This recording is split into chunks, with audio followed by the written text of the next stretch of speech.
Belum ku nyalain. Jadi, hi, welcome to New Trading Journey. Jadi, karena aku udah selesai baca novel Sesu dari Terelie, dan itu sebenarnya aku belum bikin review penutupnya, cuman mungkin aku bakalan kerjain besok.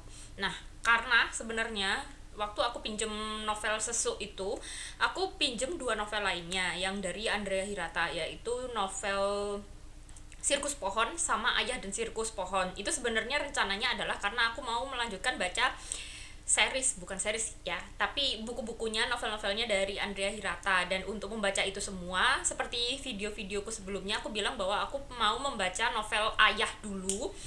Habis itu baru aku mau baca novel Ayah dan Sirkus Pohon, terus membandingkan sekalian sama novel Sirkus Pohon. Makanya aku pinjam dua novel ini lagi, padahal sebelumnya itu aku udah selesai baca yang ini. Yang ini aku sudah selesai baca, cuman yang ini belum, karena aku emang mau baca yang Ayah. Terus rencananya itu kan aku mau baca dari Ipusnas, karena waktu aku ngembaliin yang terakhir kali itu, Ipusnas itu udah oke gitu loh menurutku, dan aku memberanikan diri, dan aku bukan memberanikan diri apa ya, aku percaya bahwa setelah itu aku bisa lanjut baca dari Ipusnas aja, termasuk juga novel yang Will Grayson itu sebenarnya kan aku belum selesai baca, cuman waktu aku ngembalin itu aku ngeliat di Ipusnas itu udah bisa pinjam, dan aku berencana untuk melanjutkan dari Ipusnas. Jadi ada dua novel yang mau aku baca dari Ipusnas terutama, yaitu Will Grayson biar selesai sekalian, terus habis itu sama novel Ayah. Cuman ternyata di hari itu waktu aku ngecek di sore harinya itu nggak bisa, ternyata Ipusnas trouble lagi. Dan pada akhirnya ya udah nggak apa-apa, toh aku masih pinjam satu novel lainnya yang butuh aku baca. Jadi selama proses aku membaca, aku berharap bahwa Ipusnas atau mungkin IB Library itu bakalan bisa dibuka, tapi ternyata sampai sekarang Ipusnas nggak bisa dibuka. Bisa sih, hari ini bisa dibuka, cuman untuk peminjaman tetap masih trouble. Jadi untuk Will Grayson itu belum aku selesaikan. Terus novel yang Ayah itu tentunya belum bisa aku baca sama sekali. Terus karena seperti itu, makanya aku mencoba untuk membuka EB Library. Meskipun aku nggak terlalu yakin kalau EB Library itu juga bisa dibuka, karena kedua aplikasi ini kayaknya dibuat dari dibuat sama orang yang sama gitu loh. Hah? Orangnya sama ya gitulah pokoknya, karena emang benar-benar tampilannya itu mirip banget. Terus juga waktu trouble itu di awal Januari itu sama-sama trouble-nya, tapi ternyata waktu aku coba buka IB Library, ternyata IB Library itu udah bisa dibuka dan bisa untuk meminjam. Nah, karena seperti itu makanya aku langsung cepet-cepet pinjem aja, randomly pinjem apapun yang bisa aku pinjam dan sekiranya mungkin aku tertarik untuk baca. Dan ternyata waktu aku buka IB Library itu aku menemukan satu novel dari Kazuo Ishiguro yang judulnya adalah Yang Terkubur atau The Buried Giant. Yang ini sebenarnya udah lama aku pengen baca, di Ipusnas itu ada. Dulu pernah sempat aku pinjam, cuman belum sempat aku baca. Terus karena di sini available, aku langsung buru-buru pinjem karena memang ini kesediaannya cuma satu. Terus mulai dari kemarin malam, karena aku udah selesai baca sesu itu sore, mulai dari kemarin malam itu aku udah mulai baca novel The Buried Giant. Jadi gitu aja sih pembukaan dariku untuk review The Buried Giant.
Jadi mumpung rumah ini lagi sepi karena yang lainnya sedang jamaah sholat tarawih di musola, aku bikin video ini karena aku rasa untuk reviewku tentang novel yang sedang aku proses baca sekarang, yang sampai sekarang lebih dari seminggu itu belum selesai aku baca itu, aku kayaknya bilang belum bikin. Sebenarnya untuk video pembukaannya udah ada, cuman aku belum membahas tentang novel ini menceritakan tentang apa berdasarkan blurb yang aku baca. Jadi novel yang sedang aku baca, which is The Buried Giant dari Kazuo Ishiguro, iya kan?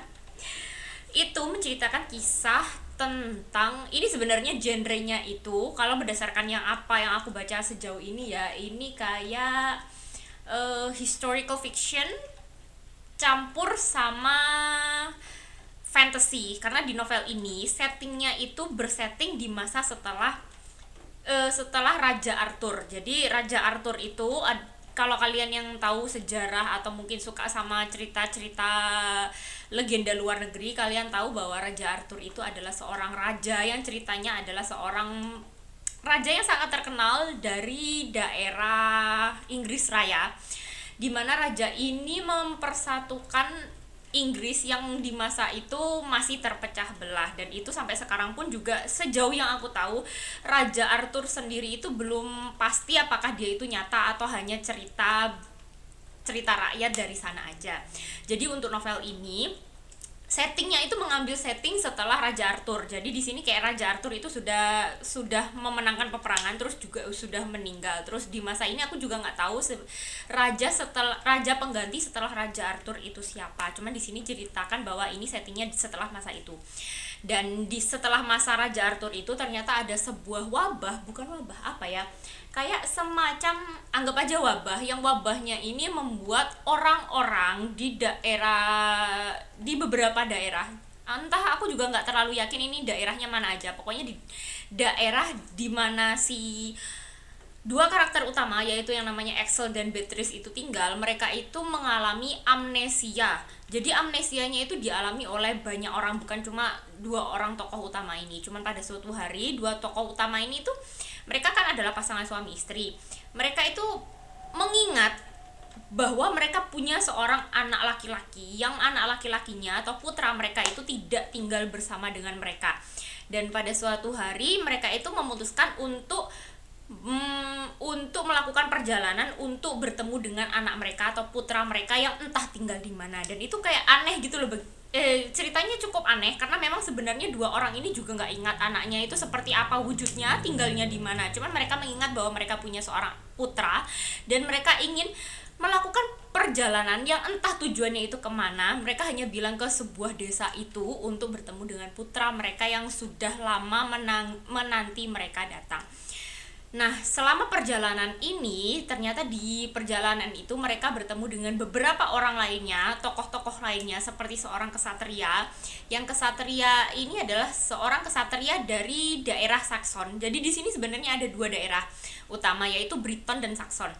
Nah, untuk dua tokoh utama, Axel dan Beatrice ini, mereka dari daerah Briton, di mana daerah Briton ini adalah daerah yang memang awalnya adalah daerah kekuasaan Raja Arthur, di mana orang-orang Briton itu mereka beragama Kristen, sedangkan orang-orang Saxon adalah orang-orang yang dikalahkan, ya, yang dikalahkan oleh Raja Arthur dan dimasukkan ke dalam kerajaan mereka, dalam kerajaan Raja Arthur, dalam kekuasaan Raja Arthur, di mana orang Saxon ini dipercaya adalah orang-orang yang menganut paganisme, jadi mereka belum beragama Kristen gitu loh.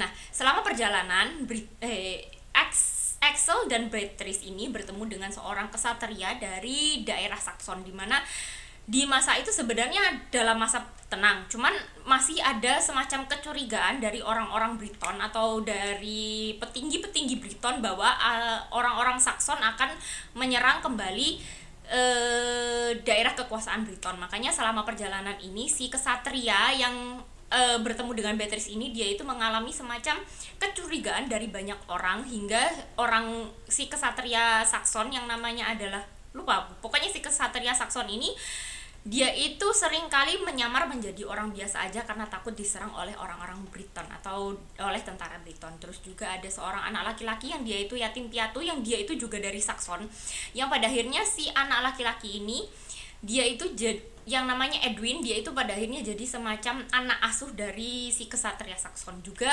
dalam perjalanan mereka bertemu dengan seorang kesatria tua, di mana kesatria tua ini adalah saudara sepupu dari Raja Arthur dulu, yang dimana si kesatria tua ini dia itu punya suatu tugas yang diberikan oleh mendiang Raja Arthur untuk membinasakan seekor naga betina, dan sampai dia tua pun tugasnya ini belum bisa dia laksanakan. Entah kenapa, mungkin karena sepanjang aku membaca cerita ini kayaknya memang si kesatria Briton ini sebenarnya adalah seorang yang penakut, cuman dia itu tidak mau mengakui bahwa dia itu penakut. Jadi seperti itu sih berdasarkan apa yang aku baca dari blog. Selain Beatrice dan Axel yang mereka ini selama perjalanan untuk mencari keberadaan putra mereka itu bertemu dengan beberapa orang, yaitu dari kesatria Saxon, kesatria Briton, sama seorang anak laki-laki dari Saxon. Sepanjang perjalanan Beatrice dan Axel, terutama, sebenarnya semuanya sih, ini mereka itu perlahan-lahan kayak mengumpulkan ingatan-ingatan, memori-memori, kenangan-kenangan mereka yang sudah lama mereka lupakan, karena kan mereka mengalami lupa ingatan, kayak amnesia gitu. Cuman ingatan-ingatan yang mereka kumpulkan ini kayak sepotong-sepotong gitu loh. Jadi selama perjalanan itu mereka mungkin mengingat, ketika melakukan perjalanan melihat sesuatu, mereka mengingat sesuatu, dan itu terjadinya kayak Beatrice mengingat ini, nanti ada juga Axel mengingat hal yang lain. Jadi kayak belum terkoneksi sebenarnya ingatan itu, kehidupan lama mereka sebelum mereka mengalami amnesia itu seperti apa. Cuman sejauh yang aku baca, sampai ke 75%-nya dari novel ini, dari 480-an halaman itu, aku sudah mulai bisa merangkai sebenarnya sebelum kejadian amnesia itu Axel terutama itu sebenarnya adalah siapa, karena memang ada beberapa memori, potongan-potongan memori yang menjadi clue sebenarnya dia itu pernah menjadi apa di masa Raja Arthur itu masih berkuasa. Jadi sampai sekarang sih aku masih berusaha menduga-duga. Juga di sini juga ada ada dugaan sebenarnya amnesianya ini disebabkan oleh apa. Terutama katanya dugaannya adalah karena uap dari naga betina yang sampai sekarang juga wujudnya belum bisa ditemukan. Sejauh ini seperti itu. Cuman aku kayak masih agak bingung sejujurnya untuk membaca novel ini tuh, agak bingung karena memang tokohnya itu sebenarnya nggak terlalu banyak, tokoh utama yang diceritakan itu nggak terlalu banyak. Cuman kayak agak terpisah-pisah gitu loh ceritanya. Jadi aku ketika menceritakan kesatria ini terpisah di situ, terus ketika menceritakan Beatrice sama Axel terpisah di sana, terus kesatria yang lain terpisah di sana. Jadi meskipun mereka ada satu waktu mereka itu kayak ada di dalam satu scene, satu waktu, satu tempat, satu kejadian, cuman di beberapa bab berikutnya mereka itu kayak terpisah-pisah lagi gitu loh. Jadi aku masih berusaha merangkai ini semua untuk aku review dengan baik dan benar. Jadi semoga aku bisa segera membaca ini, menyelesaikannya, karena memang untuk membaca novel ini aku mengalami beberapa kendala. Aku mengalami kesulitan untuk menyelesaikan novel ini karena memang novelnya kan tebel banget. Satu, tebel banget. Dua, aku membacanya dari ebook. Tiga, novelnya ini aku agak bingung untuk memahaminya. Entah mungkin karena memang ceritanya yang bagiku cukup belibet, atau mungkin karena terjemahannya yang tidak terlalu bagus. I don't know why. Cuman memang alasan utama kenapa aku sulit banget untuk menyelesaikan novel ini adalah karena ini adalah novel yang tebel dan ini ebook. Dan ketika aku membaca novel dari ebook, kan aku otomatis harus sering banget ngelihat layar HP, dan itu membuat aku pusing. Jadi kalau aku udah pusing aku tinggalkan begitu aja. Makanya ini lama banget prosesnya untuk menyelesaikan novel ini. Sejujurnya aku belum mau bikin review tambahan yang lebih banyak, karena memang menurutku aku juga belum nambah banyak gitu loh bacaanku, karena yang terakhir kali itu kan aku udah baca sekitar 75%. Terus sekarang ini aku udah baca itu baru sampai ke 85%. Jadi nanti aja kalau udah selesai baru aku bikin reviewnya yang lebih lengkap lagi. Sekalian aku merangkai kata, merangkai cerita dalam kepalaku biar lebih jelas. Jadi untuk sekarang aku mau nambahin aja sebenarnya. Aku tuh waktu membaca novel ini, di bagian-bagian awal banget, terutama ketika menceritakan kisah background dari dua orang yaitu Beatrice dan Axel, yang mereka itu adalah seorang pasangan tua yang tinggal di sebuah perbukitan di daerah perkampungan, bukan perkampungan sih, pokoknya di tempat tinggal mereka.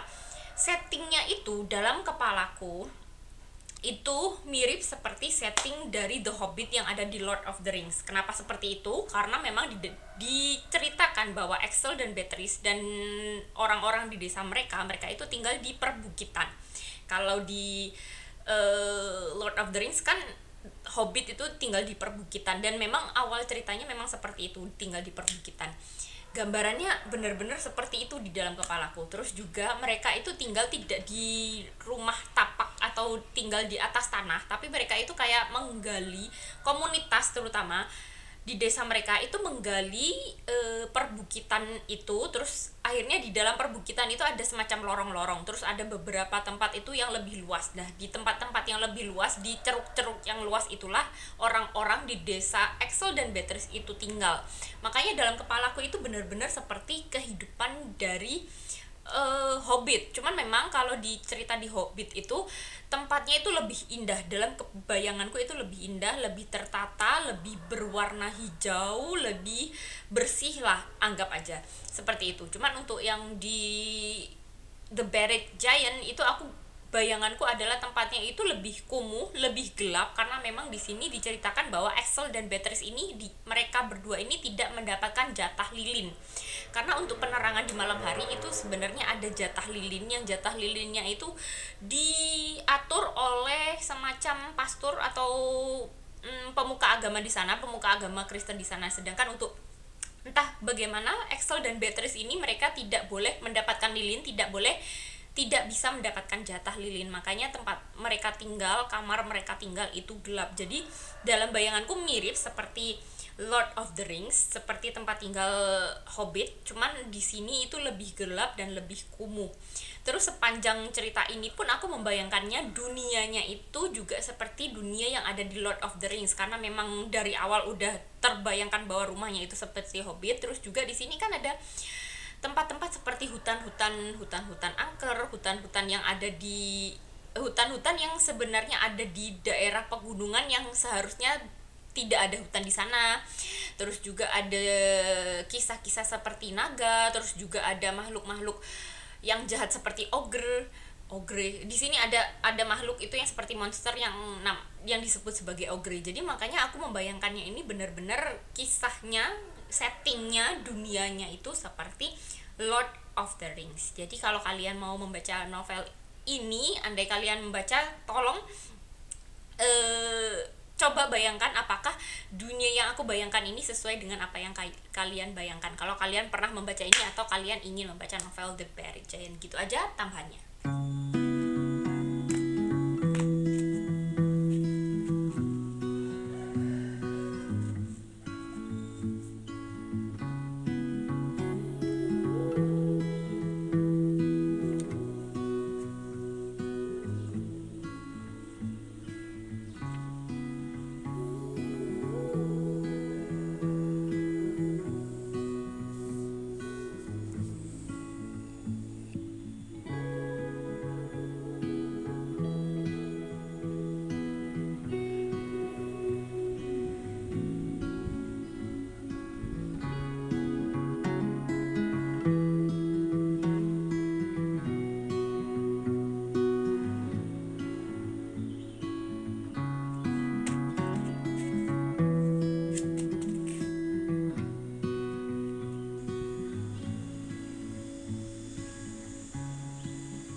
Wah, apa nyariin Bayu Bayu di atas. Baru bangun tidur dia. Dari pagi hujan terus di rumahku tuh. Makanya kucingku tuh tidur. Terus ini baru agak reda, aku naik. Tadi tuh waktu aku naik dia masih tidur. Sekarang dia nyariin. Wah, coba lihat. Kok? Kok? Es. Kok?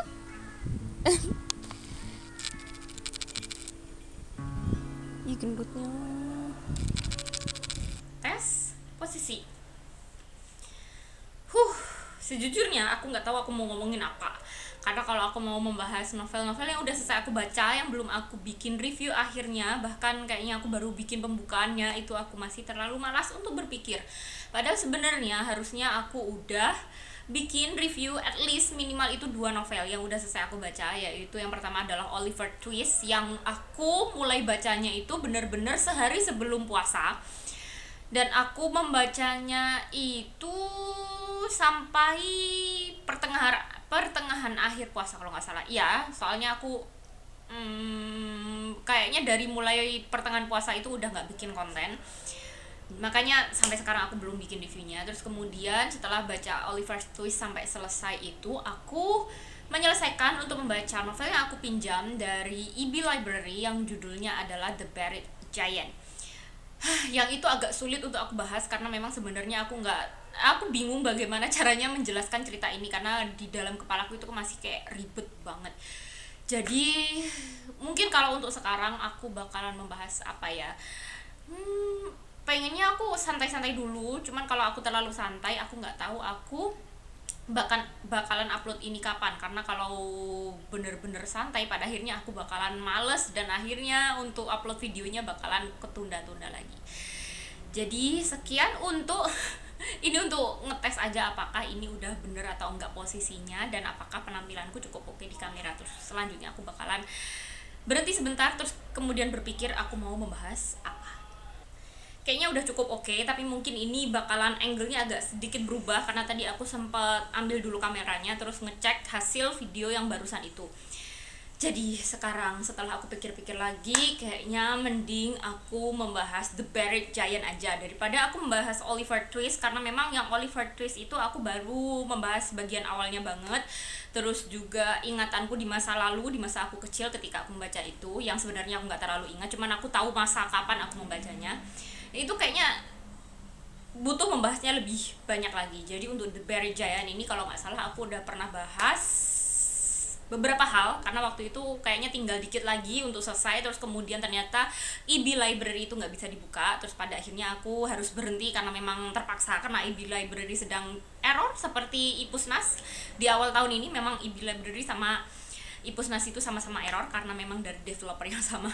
Jadi kayak gitu seingatku. Makanya untuk sekarang kayaknya aku hanya mau menambahkan sedikit aja dari apa yang aku ingat, karena sebenarnya novel ini tuh aku ingat, tapi bagiku terlalu ribet untuk aku jelaskan sejujurnya. Jadi untuk The Buried Giant ini, sebelum aku membaca novel The Buried Giant dari Kazuo Ishiguro ini, sebenarnya aku udah pernah baca novelnya dari Kazuo Ishiguro sebelumnya, yang lainnya yang judulnya adalah Never Let Me Go, yang itu adalah kisah anak-anak yang dibesarkan di sebuah asrama di mana mereka itu kayak terisolasi. Dan ternyata di dalam cerita itu anak-anak di dalam asrama itu mereka kan benar-benar dari lahir sampai mereka remaja itu benar-benar dirawat, dijaga kesehatannya, dididik dengan baik, dan tidak bisa melihat, tidak tahu bagaimana kehidupan di luar, karena memang ternyata ceritanya adalah anak-anak ini adalah anak-anak yang diambil dari sel orang lain yang dibesarkan, yang kemudian nantinya ketika mereka sudah cukup umur, organ-organ mereka itu akan digunakan sebagai donor. Kalau kalian pernah baca novel ini, kalian akan tahu bahwa novel ini adalah genrenya science fiction, karena memang menceritakan kisah tentang kemungkinan yang akan terjadi di masa depan, kemungkinan atau bahkan mungkin masa sekarang, di mana orang-orang itu diduplikat, kemudian organ-organnya itu bisa dimanfaatkan untuk kesehatan di masa depan, atau mungkin masa sekarang juga udah bisa sih kayaknya, nggak tahu sih.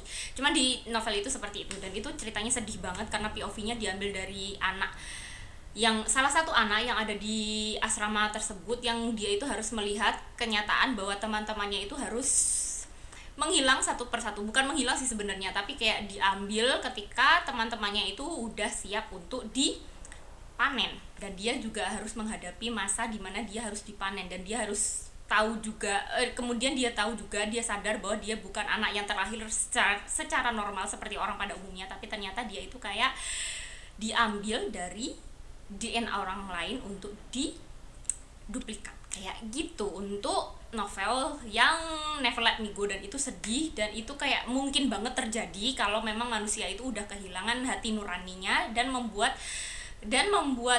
manusia lain itu sebagai apa ya, kayak diternakkan gitu loh untuk organ-organnya. Sedih banget pokoknya kalau novel itu aku suka. Terus kemudian kan aku ngerasa bahwa kayaknya Kazuo Ishiguro ini adalah seorang penulis yang bagus gitu, dan karena yang Never Let Me Go itu juga dapat hadiah Nobel sastra kalau nggak salah, makanya aku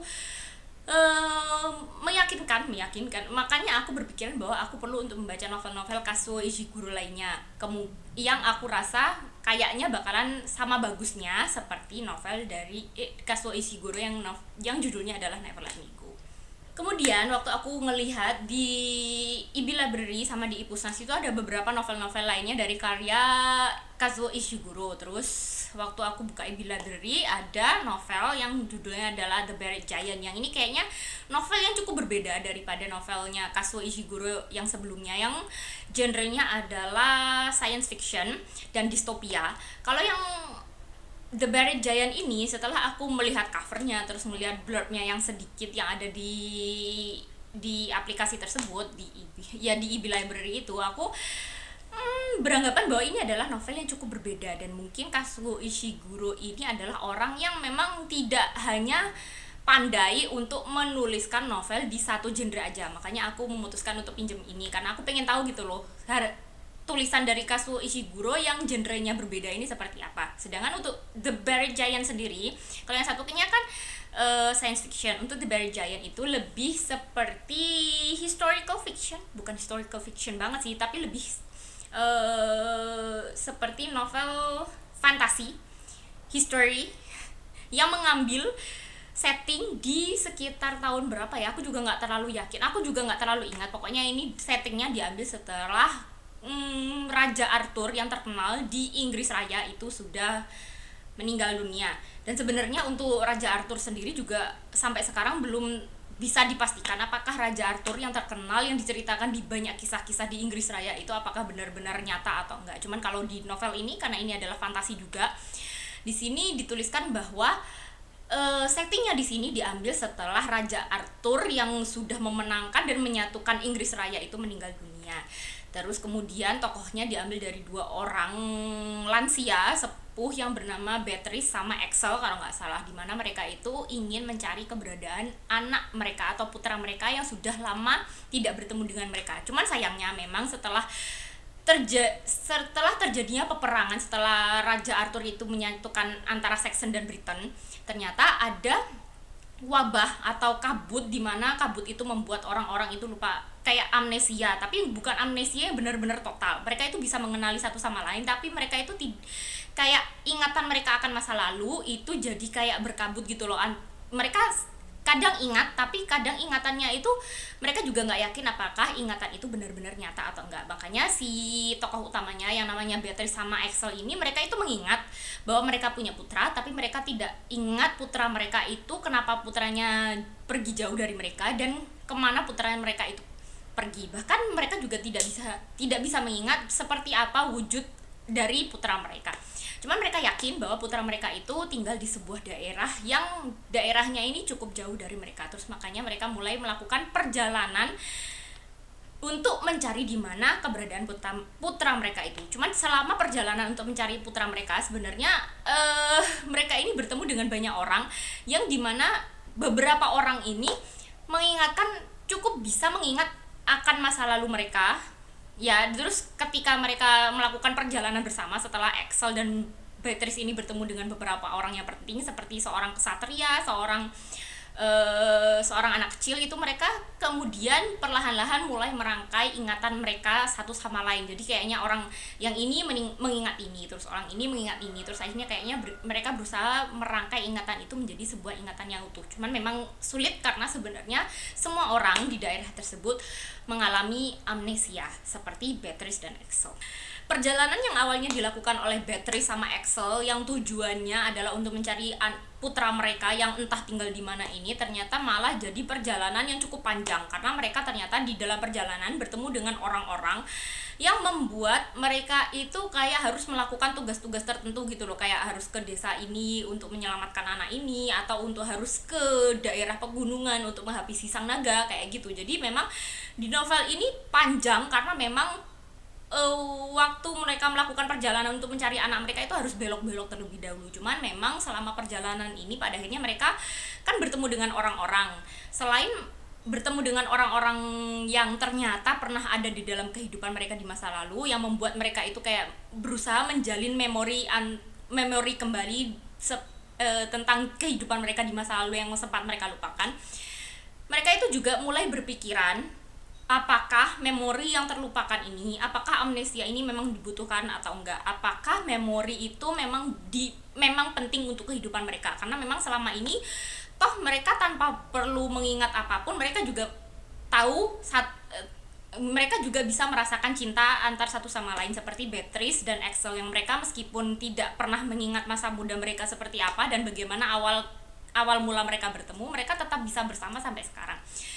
Cuman setelah dipikir-pikir lagi, sebenarnya memori itu atau ingatan itu ada sisi positif dan negatifnya. Iya positif kalau memang apa yang perlu diingat itu adalah memori-memori yang manis, memori-memori yang membuat mereka itu bisa saling menguatkan, bisa lebih saling mencintai, bisa lebih saling menjaga.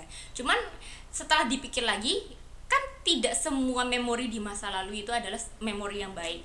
Takutnya nanti kalau ada memori di masa lalu yang dimana memori itu adalah sebuah kejadian yang buruk, di mana mereka saling bertengkar satu sama lain, bukan hanya pertengkaran antara Beatrice dan Axel, tapi juga pertengkaran antara Saxon dan Breton, di mana Saxon dan Breton ini pernah mengalami peperangan yang akhirnya disatukan oleh Raja Arthur.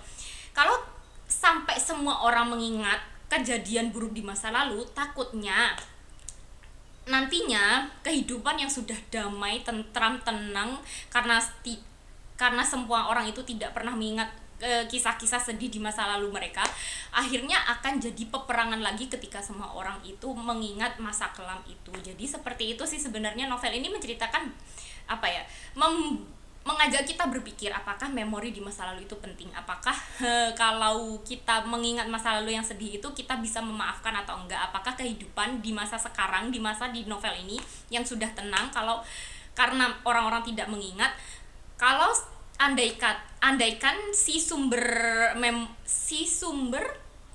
amnesia ini pada akhirnya dihilangkan dan semua orang mengingat, apakah ketenangan di negeri itu akan bisa dijaga atau tidak, karena toh orang yang menyatukan negeri itu sudah tidak ada, dan akhirnya yang menyatukan negeri itu adalah karena memori yang hilang. Kalau memorinya kembali, apakah mereka akan berperang kembali. Jadi seperti itu sih novel ini. Cuma memang ceritanya ribet banget di kepalaku karena novel ini panjang, kayaknya 500-an lebih halaman, terus juga ceritanya belok-belok kemana-mana menurutku, terus harus aku rangkai-rangkai lagi karena memang memori dari orang-orang di dalam novel ini tuh kan nggak jelas gitu loh.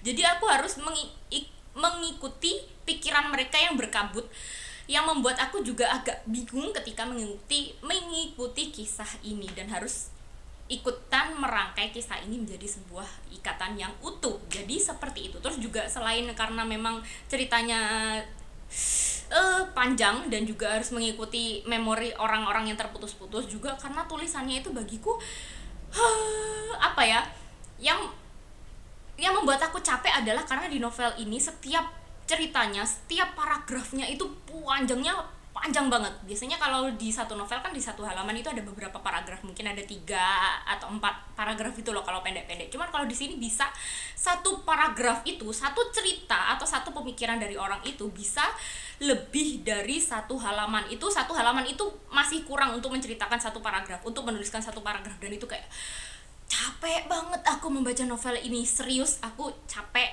untuk membaca novel ini. Makanya pada akhirnya selain karena memang aplikasinya sering bermasalah, aku juga kalaupun aplikasinya lagi oke gitu, aku harus terputus-putus untuk membaca ini karena aku perlu istirahat karena aku ngerasa lelah untuk membacanya. Jadi sekian aja review novel The Buried Giant dariku.